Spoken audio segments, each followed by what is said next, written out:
Welcome to AZ Solutions, creating a data validation list. This is when you're doing your data entry, you hit a drop down arrow and you want to see a specific list of data. First of all, from the list of data, what I'm going to do is create a name that will represent that block of data. So I'm selecting the entire column.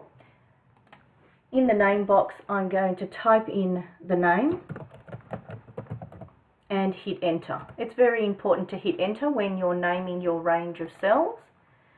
Now you select the range of cells where you want to apply the data validation list. It's under the data tab. You select validation. From the drop down arrow here, you choose list. Ensure that your cursor is flashing at source when you press F3, which will bring up the list of range names that you've created.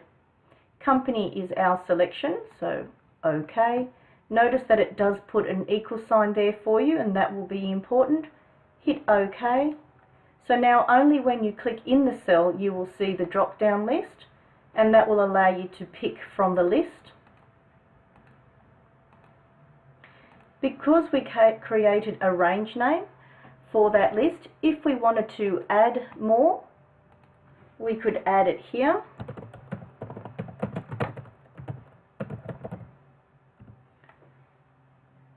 Back to our data validation list,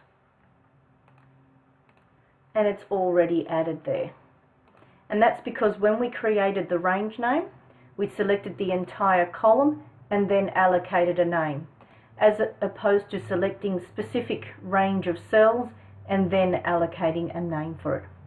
Thank you for watching AZ Solutions, creating a data validation list.